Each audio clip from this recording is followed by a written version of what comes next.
have questions? Okay. So, We here now. Okay.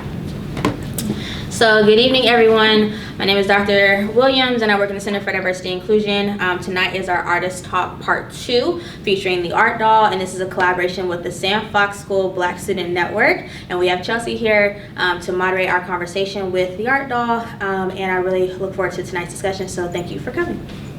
thank you. Hi everyone, so my name is Chelsea Crutch. I am the president of the Sam Fox School Black Student Network, and I'm just going to quickly share the Pink Dolls, or the Art Dolls, artist bio. So this is Sherelle Speed, also known as the Art Doll, is an American surrealist painter from St. Louis, Missouri. Her painting journey started in 2015 when she experienced a traumatic experience that forced her into creating an alternative reality through art. The Art Doll is a self-taught artist, learning skills and techniques from trial and error, and she studies works of famous painters such as Basquiat and Picasso's surrealism pieces, and is inspired by their paint style strokes and color palette choices. Her signature style is easily recognizable because of her skeleton flower backgrounds and faceless paintings. Leaving the paintings faceless allows her viewers to easily see themselves in her artwork. It allows the personality of the artwork itself to not be distracted by a face. The Art Doll has been featured in over 100 showcases, festivals, and galleries. The Art Doll is a relentless visionary with dreams of someday having collection in stores and is having her art featured in movies for the display in staged homes. All right, so I have some questions for you. Okay. So first, can you talk a little bit more about your beginning journey into art? I know it mentions it briefly in the bio, but like what made you decide to pursue it professionally, and how did you come up with the art style that you did? It started when I was probably like in my early 20s. I had a situation where one of my ex-boyfriends burned my apartment down. So yeah, it was super traumatizing. Yeah. So in order for me to like escape that reality, I was like drawing at the time, and then so I just took that experience and turned it into a painting. But at the time I wasn't painting because I didn't know how to paint. Yeah. But I was drawing, and then I knew how to work with pastels, which is like the little charcoal things. Mm-hmm. And so I did some pastel work, and I created this, I called it like Broken Dreams, and it was like of this ballerina, because I always wanted to be a ballerina. Don't ask me why, but I always wanted to be a ballerina, so I just like created this painting of me broken as a ballerina in an alley where stuff was on fire, and that was just like my life at the time. And then I posted it on Facebook, and everybody's like, oh my god, like this is a new sensation type of thing. It's like, oh my god, it's dope, I'll buy this. And that was just like, huh, you'll buy it? Because like at the time I didn't have nothing, because everything I lost, like in the fire or whatever. So I'm just like, you'll buy it. And so I just kept pushing myself to the next level of seeing what I can like accomplish in like with art. And so that's what made me start painting, is a traumatic experience with my ex, and then I just turned it into art. And then I posted it, and I was like super vulnerable. I didn't even do it to like for people to be like, oh, you're great. I just did it because I was just like, this looks pretty cool. And then everybody was just like, oh yeah, more and more. And then so I just started pushing myself and kept painting after that. That's a really amazing story. Thank you for sharing that with me. So once you like really started getting into artwork, what would you say was your biggest, I know you mentioned Basquiat and Picasso for surrealism, but like what made you choose like surrealism? Like who or what has been your greatest inspiration and influences for your pieces? Well, to answer your first question, you said like what made me choose like Basquiat or like surrealism as a style. What made me choose surrealism? Because I do know how to do portrait paintings. Mm-hmm. I know how to paint faces and do portraits. But when I first started my art career, I kept getting a lot of commissions for portraits, but it was like of deceased people. And so like I'm an empath, so I would like be like, oh, I'm looking at this deceased person for hours, and I'm like, I wonder how they died, I wonder like how their life was. And then I would paint the whole face, and I would lastly paint the eyes. And it just used to creep me out, and I'm like, I don't want to do faces anymore. And so like I created the signature style because I want people to, for one, not commission me to do dead people anymore. unfortunately. And then for 2, I wanted people to be able to see themselves in my art. So I made a signature style of making it faceless, because for me, I would not buy a painting of someone that I didn't know. So I like to keep it faceless, because you can at least put yourself in the painting without the face. Yeah, I agree. I think it's hard to do portraits sometimes because it's just like you're making one person and it limits the what you can do. So you're also a tattoo artist, and I know there are a lot of people that are maybe in WashU that also want to get into tattooing but don't really know where to start. So can you talk about your journey, about how you also got into tattooing, as well as how you balance doing tattoo work with your own personal work? Well, I turned my dolls, like these dolls that you see, I turned them into my signature style in the tattoo world. Okay. So like I'm studying to be a fine line tattoo artist, which is basically smaller, thin, dainty lines. And basically I do these little dolls that looks like, well, they'll be on the screen eventually, but they just look like these dolls that you see, and it's representation of healing and things of that nature. And for people who wants to get into tattooing, well, I got into it because I wanted to immortalize my ink, like my artwork. So it's like once you kind of master something, you want to like keep growing. You don't want to stay stagnant in that realm. It's like you don't want to just be like, oh, I'm a painter. You want to see what you can do next after painting. Yeah. And so for me, my next move was tattooing. And so that's why I chose that path, because I could have probably been a seamstress or something like that, but I was like, I want like the body as a canvas. Yeah. So like a different type of canvas basically. And for those who want to tattoo, just do it. Like, I mean, just like you do anything else. If you want to learn how to sew, like paint, whatever, you just do it. So did you like have like a kid, or like were you like an apprentice, or like that type of thing, or? I was an apprentice. No, I was okay. So I started off. I bought my first machine on Amazon. I started off YouTube and stuff, and tattooing fruits, and then tattooing myself, and then I got an apprenticeship because my friend, she is a tattoo artist, and we did art shows together, and then I remember. Well, she wasn't my friend at first. Like I kind of forced her to be my friend. And she was my first mentor, and we did an art show together. She didn't know me, I didn't know her, but this was like probably like my 10th art show. It was her first art show. Yeah. And she did not have any tablecloths, she didn't have any easels, she didn't have nothing, and I had my whole little setup like looking cute. And then so I was just like, you need an easel? And I was like, I gave her my easel. I'm like, you need a tablecloth? And I gave her my tablecloth. And I'm like, you need like a business card stand. So I like basically cut all of the stuff that I had in half and gave her the things that I had. So it's just like, so she didn't look like so she could look professional. Yeah. And then ever since then, she was just like, oh, okay. So we still wasn't friends at that point, but she started tattooing. Her name is Sharonda, by the way. Yeah. She started tattooing, and then like I wanted to start tattooing as well.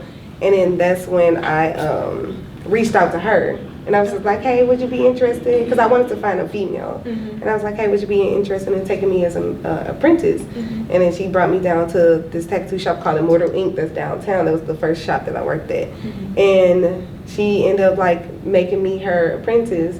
And she was just like, yeah, I feel like I owe you so much because you like saved me for my first art show and this, and then she sold a painting, and I was just like, what'd you sell your painting for? And I was like, you should have sold it for $300. And she was like, I sold it for $100. I was like, you should have sold it for $300. Because it was like really good art. And then like I pushed her to be like a better artist, and so she wanted to wanted to help me in my journey. So yeah, I did have an apprenticeship with in Immortal Ink. Okay. Yeah. That's a nice story. Yeah. Actually, that transitions to one of my other questions. Can you give your best tips and tricks for networking in the art field? Like, how do you, best reach out to different people, make different connections, and, establish that network? Because that's really important, I feel like, with this field. Well, with networking, when you're an artist, you have to brand yourself. So branding is everything. So when you brand yourself as an artist, like I'm the art doll. So if you see me out, I'm probably either wearing all black or pink, or like dressed like a doll to match my aesthetics, or I just represent myself. Like the pants I got on today, I made them because you was like, I made them actually like today. But Really? you just have to brand yourself. So when you brand yourself and you carry yourself as a brand and you go out, it's easy for you to market and like socialize amongst other people because it's like conversation pieces. Like, oh, I remember you the girl that always looked like a doll and you got the doll art. So when you are trying to network, you just have to come up with a brand that people will remember. And then so like don't be afraid to stand out. You just have to like be your art basically. So, and you have to go out and just socialize and do a whole lot of events because I just do everything. I don't even be knowing what half the stuff I be doing, but I just show up like, what is this again? But I just do it because you have to like, a room full of people may know you, but the room full of the next room full of people don't know you. So you just have to keep maneuvering and keep going to different rooms and just keep doing it. Don't get too big headed. Just be humble. Yeah, just be humble. Yeah. And would you say like for in terms of like networking, like in St. Louis, like you've been able to find like a lot of support with the art community in St. Louis, or like would you just say like you've just gone everywhere, like all over and just started like making connections, or?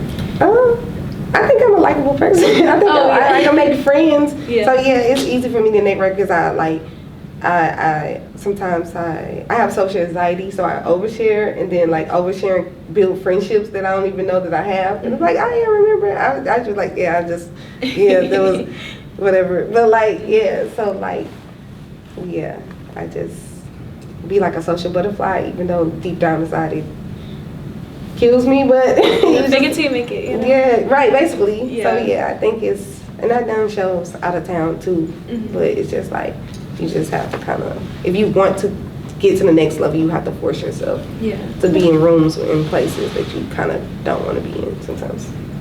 Yeah, that's really valid.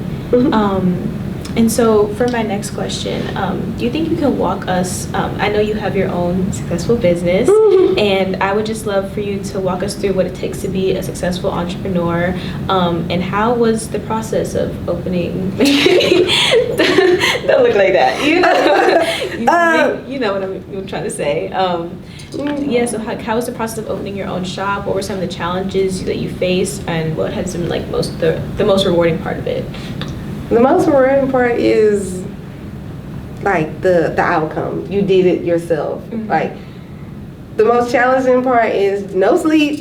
Like it's easy, but it's not easy. I mentally and physically prepare myself to open up a store. So like I wake up at like 6 in the morning, I meditate, I do yoga. Like you have to have like self-care days or you'll drive yourself crazy. And you just have to trust your gifts in the process, because it's not easy opening up a storefront. It's not easy getting a license. So I'm gonna be honest with you, you have to be mentally like fit in order to do it. So you can do it though, because I did it without like loans, grants, anything. I did it with my money, hustle, drive, motivation, no sleep, blood, sweat, tears, cry. Like, you just have to allow yourself to be human and just trust the process, because if you don't trust the process and you can be like, oh, I'm not ready for it, and then you just wouldn't never do it. So you just have to do it. You just have to jump. And then like, if you fall, because I don't know if I'm a fall or fly, you know what I'm saying? But it's just like, the first step is trying. So you have to try, at least. Yeah. So. Yeah, I think a lot of people struggle with that, especially like, I don't know, like in art especially, like it's very much like a risk sometimes, because it's like it always can feel like a gamble when you're pursuing your passion. But if you fail, then you just do it again, or do something else, or figure something else out. Like that's what everything though, because you can get a job and get fired. Yeah, that's true. Or you can get a job and hate it. So you just have to try. Thank you. So can you take us through a day in your life? What is your favorite part of your day? What? No, I'm listening. A day in my life. Well, you just said like a day in your life, but like, what is like your least favorite part of your day? What is like your favorite part of your day, on a typical, Wednesday or whatever? Okay, a day, so I have a child, I have a baby. Okay. So I wake up at like 6, get myself together, wake her up at like 7, fight with her because she, through the day. Then take her to daycare, then come back home, and then I do a shower meditation, then I do a 10-minute meditation, and then I do a yoga, then I cook breakfast, then I make a smoothie, then I read for like 10 minutes. So everything is kind of like time blocked and time scheduled. And then I go on social media, I promote, I read my emails, I respond to messages. By then I get out the house, head to my studio.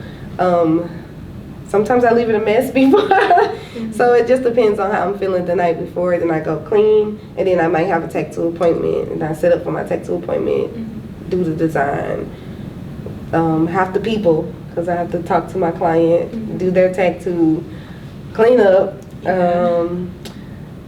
social media again, because you gotta, like, when you own your own business, you have to promote, you have to manage, you have to do the books, you have to be everything when you first start off. You have to be the janitor, you have to be like the security. Is so much that you have to do in one day. And then, but I like to wake up early so I can at least, so by 10 o'clock I've at least done 10 things on my checklist. So that's why I wake up so early. So at least my day is halfway done by 11 a.m.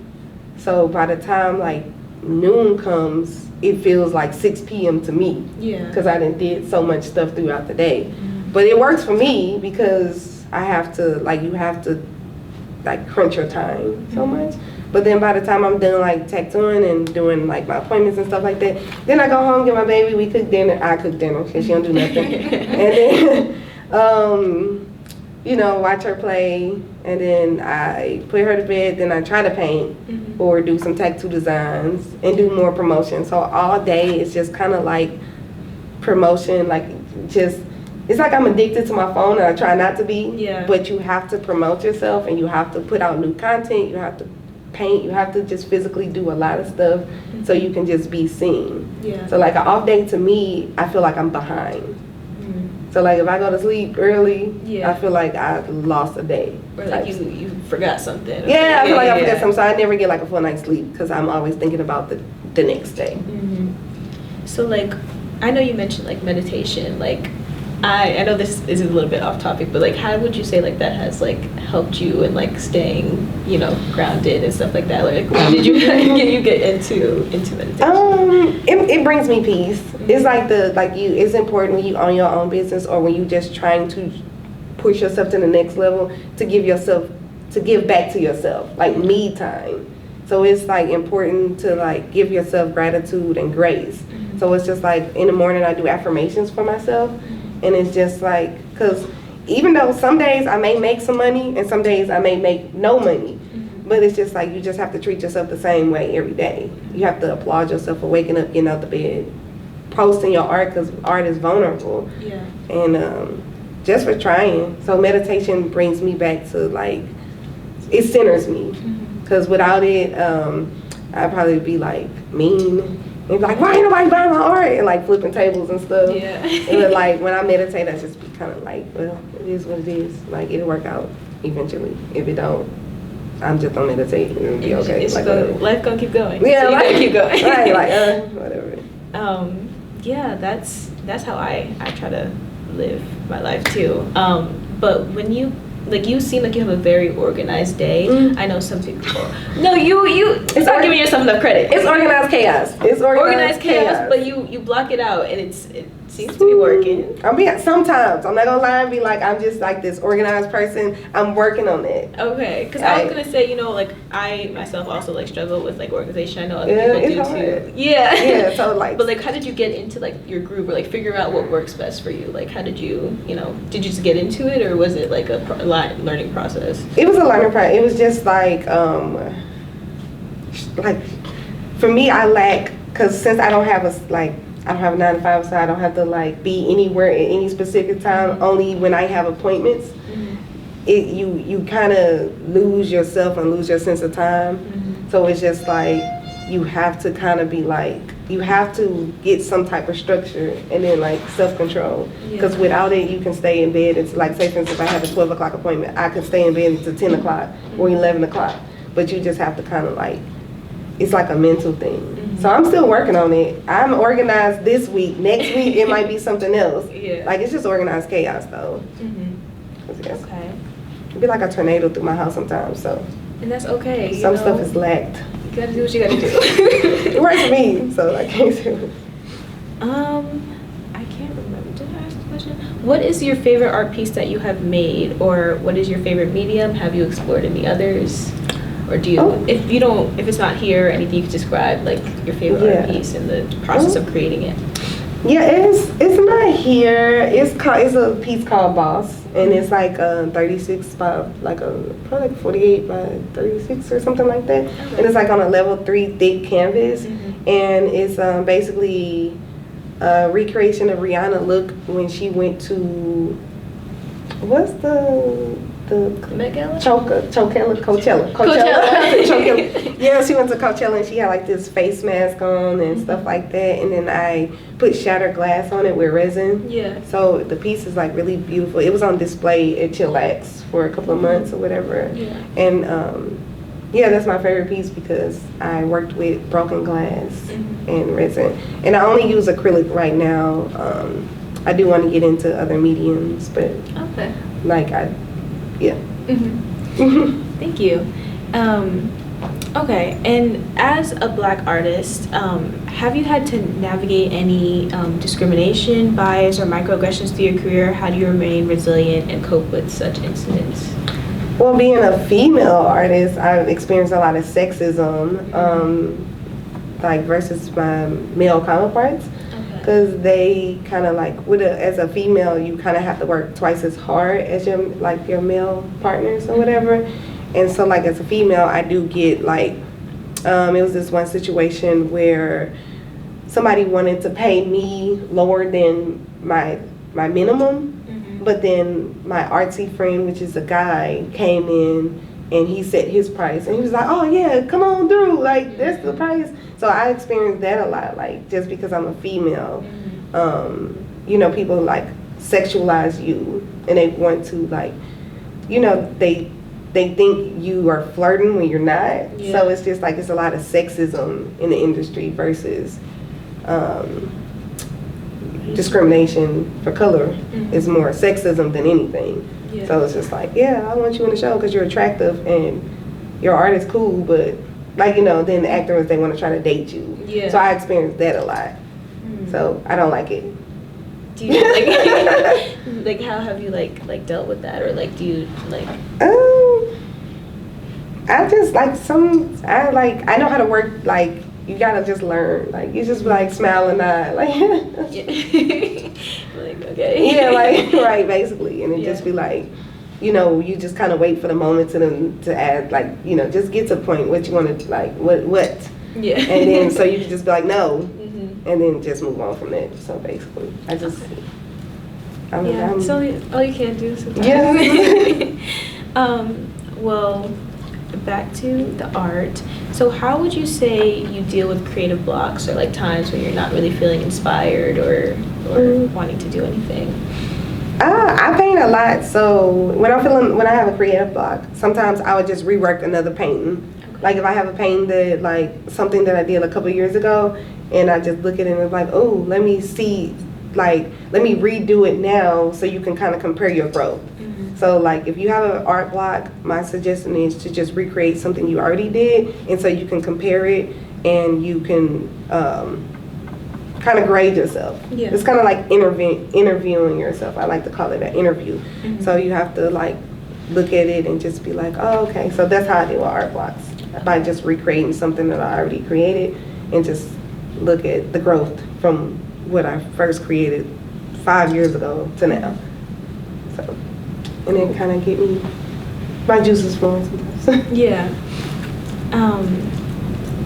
So what advice, I know you talk a lot about like all the things that got you where you are, but like what advice would you give to people that are also like trying to pursue like a creative field, whether it be tattooing or just painting in general, or yeah, like what was one piece of advice you wish that you had like going into it? Live it, eat it, breathe it, like just do it. Don't question yourself, just let it flow. Don't do it for other people. Like, don't try to create something that you think people will like. Create something that you like, whether you think it's gonna be weird or not, because you'll be surprised what happens. Just create all the time, even if you're not creating. Like my house looks like an art gallery because I have all my art like in the wall. So even just study and just keep doing it. Yeah, you just have to surround yourself. You cannot push it to the side and be like, oh, I'm gonna do this next week. Like, you have to do it every day. Yeah. Type stuff. And if you don't do it every day, at least every other day. But you have to do it, or else you won't do it. Yeah. And then you're like, oh, 10 years ago I wanted to start sewing, and then 10 years ago. passed. You got a little dust all on your little paintbrushes and your little sewing machine and stuff like that. So No, you just have to do it. Exactly. I'll buy all the stuff, but then Me when too. it comes to actually I got so doing much stuff that yeah. yeah, it's just gross. But yeah, you just have to do it. And what would you say you are most proud of in your career or yourself in general for coming up? I'm most proud of having my own storefront. Yeah. And just being my own boss and doing and like creating my own story and my own narrative. So it's just like what I want to do and how I want to work my store is basically all me. So that's my most proudest moment, was being able to cut the ribbon of my own storefront. Yeah. Cause That I can imagine. It's probably like a really nice moment. Yeah. When did you open your storefront, by the way? Oh, last month. What was it? October the 18th, 17th? It was that weekend. It was like, yeah, like the 7th, October 16th or something. Yeah, it was Black Alumni Weekend. Oh, Yeah. okay. That's how I think too. Yeah, so it's like coming up on a month now. Yeah, so it's a baby. Yeah. It's a newborn. That's okay. You know? You see how much you've grown from like here to next Yeah. year, you know? Yeah. And so going into my last question, what do you see coming in the future? I know we talked a little bit about that in the bio, or like what future endeavors or what endeavors you have currently in progress that you might want to like talk about or anything like that? Well, I do, like, right now I'm doing like pop-ups and spoken word nights at my store. But in the future, like maybe a year from now, I would like to bring more tattoo artists into my shop and kind of like be a tattoo shop maybe. But I'm still learning the industry and becoming a better tattoo artist myself. So, but eventually I wouldn't mind turning the House of Art Doll into the House of Art Doll Inc., which would be maybe a female-based tattoo artist, a tattoo shop of surrealism, I like that. like fine line surrealism artists. So yeah, I do see that for my future, and like as of right now, I just want to keep it full, like with events and stuff like that. So. Okay. And I just have a last question. It's a fun one. Okay. if you were to meet any artist, dead or alive, or if you don't know too many artists or anything like that, what art gallery would you want to have your art in, like potentially, like if you could? Art gallery? I'm not sure. But the artist that I want to meet is Basquiat, Jean-Michel Basquiat, the surrealism artist from Brooklyn or New York. I don't know where he was from, because he just he was the first of his time, and he just like lived this like random ass lifestyle because he was like really intelligent, and he kind of like forced himself to paint bad because of he just did it because he just.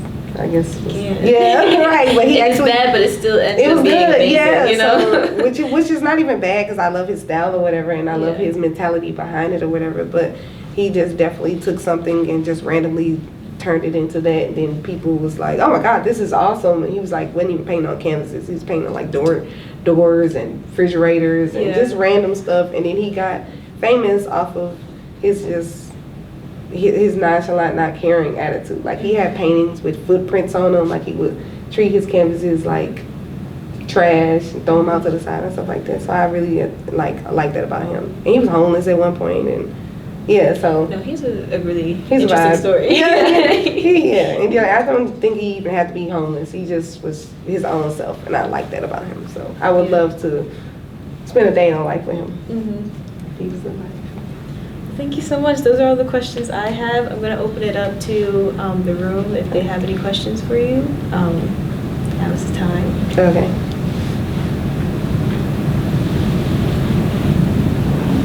Before you had your experience, were you already doing art? Because you said you were doing portraits, but before, were you already an artist before your experience, or was your experience what triggered you to start doing art? My experience is what triggered me to start doing art. So once I started doing art, that's when the portraits came. So before that, I wasn't doing art. I just was living life aimlessly, like. How do you choose what media inspires you to like do art? Like there's Alice in Wonderland, there's Princess Peach, Snow White. Like how do you decide what media?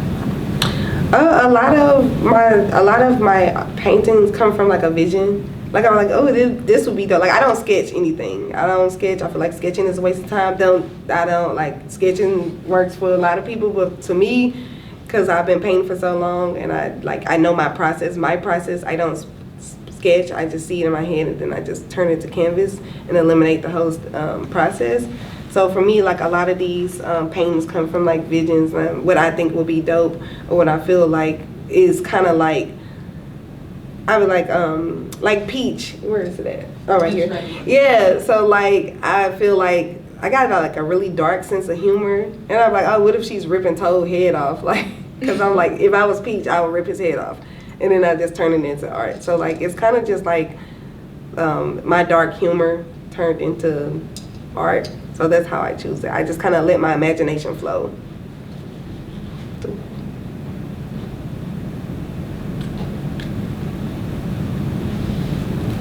Oh, I just noticed that like a lot of your work is like pretty large scale, and that's like, I just think that's really impressive. And I was wondering, like, do you ever do like smaller scale stuff, and what draws you to like that larger scale painting? You know, I just noticed that my paintings be like, somebody brought that to my attention like a couple of weeks ago, that my paintings are small, and this is a print, so that the original is really actually big.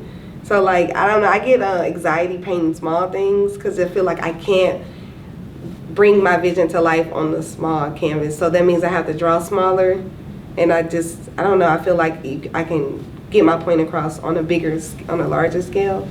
And then I want to eventually be a gallery, like have gallery work. And when you go to like galleries, as you notice, the paintings are super big. So like, I'm just kind of, I guess, manifesting bigger for myself. But I love doing murals. The murals that you see me do, actually, I can do a mural in like 4 hours, or like 4 or 5 hours. It really takes me nothing to do like a large painting. I work faster on a bigger scale. If it's small, I feel like I'm limited. So that's why I choose like bigger canvases or like murals, because I have the freedom to move faster and it's more space.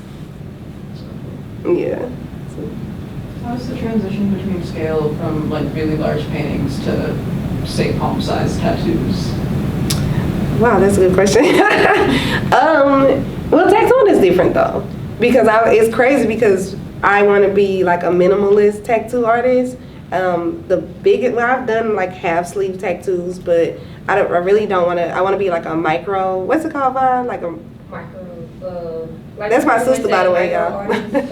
Fine line. Yeah, like so. I'm studying to be like fine line artist, and most fine line work is like micro tattoos or like palm size tattoos. So I don't know. I kind of separate the two, because on the skin, I don't want to be on the skin for a long time. Like I'm like, let's get this over with, like 2 hours. So it's like easy for me to be like, okay, a small tattoo. But in the tattoo style, but like in my signature style. So it really isn't like a huge transition, because the body is smaller than the canvas anyway. Well, some people's bodies are smaller than canvas anyway, so yeah. Do you have one you prefer, or are you like both equally, painting or tattooing? I like both equally. I think I would prefer painting more, because I am familiar with how, like I've been painting for years. I've been painting for like 9 years now. In tattooing, I've only been tattooing for 2 years. So it's like I'm still learning. So it's like me being a tattoo artist, I have insecurities because I'm still learning. But me being a painter, I can do that like with confidence because I know I have confidence in my strokes versus tattooing. So I prefer painting right now, but I want to bring both of them up to the same level.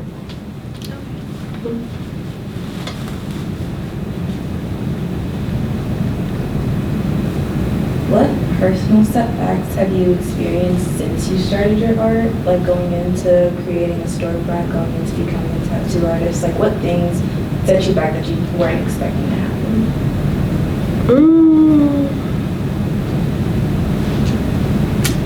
I would say what personal setbacks I have. Only thing I think that is just, which I am training my brain to like worry less about, is just like money. Because at the end of the day, you still have to make a living, you still have to pay bills, you still have to eat at the end of the day. And with art, it's a want, it's not a need. So it's just like everybody is gonna go to the grocery store every day. We're gonna get some food. We're going to buy gas and stuff. That's a essential need. But like art, you're not finna just be like, oh, I need this, unless you just like having compulsive disorder where you like need the pain. But it's just like finances, because some months I can meet my goals and make money, and then some months can be slow. And then it's just be like, oh my God, maybe I should get a job.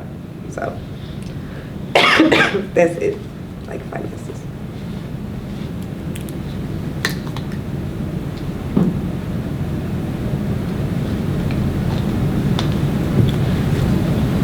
Any other questions? No? Okay. Well, thank you very much. We can give a round of applause.